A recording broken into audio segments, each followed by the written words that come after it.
പ്രകാശമേ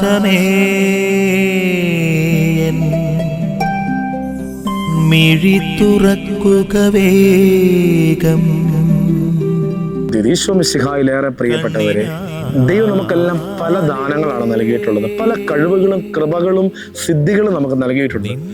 അത് ലഭിച്ചതുപോലെ സൂക്ഷിക്കാതെ അത് വളർത്തുവാനുള്ള ഒരു വലിയ ഉത്തരവാദിത്വം നമുക്കുണ്ട്. ഒരു വ്യക്തി, ഒരു യജമാനൻ രാജപദവി സ്വീകരിക്കാൻ വേണ്ടി ദൂരദേശത്തേക്ക് പോകുമ്പോൾ തരികിലുള്ള താലന്തുകൾ 10ഉം 5ഉം 1ഉമൊക്കെയായി വൃത്തിമാറി ഏൽപ്പിച്ചിട്ട് പോകുമ്പോൾ 10 ലഭിച്ചവൻ അത് 10ഉം കൂടെ വർദ്ധിപ്പിക്കുന്നു, 5 ലഭിച്ചവൻ 5ഉം കൂടെ വർദ്ധിപ്പിക്കുന്നു. എന്നാൽ 1 ലഭിച്ചവൻ അത് വർദ്ധിപ്പിക്കാതെ നേരെ അതുപോലെ അതേപടി തിരിച്ചു കൊടുക്കുകയാണ്. അപ്പോൾ അവനിൽ ലഭിച്ചിരിക്കുന്ന സിദ്ധികൾ അവൻ വളർത്തുകയില്ല, അവനിൽ നിന്നുള്ളത് കൂടെ എടുത്ത് മറ്റൊരാൾക്ക് കൊടുക്കുന്നതായി നമ്മൾ വചനത്തിൽ കാണുന്നുണ്ട്.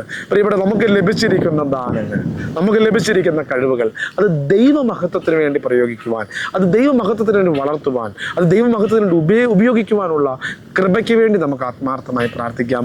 നിസ്സാരമായി ദൈവിക ദാനങ്ങളെ തള്ളിക്കളയാതെ അത് ശ്രേഷ്ഠമായി കണ്ടുകൊണ്ട് അതെപ്പോഴും വളർത്തുവാനുള്ള കൃപയ്ക്ക് വേണ്ടി കർത്താവിനോട് നമുക്ക് പ്രാർത്ഥിക്കാം. അതിന് ഈശോ നമ്മെ സഹായിക്കട്ടെ. ആമേൻ.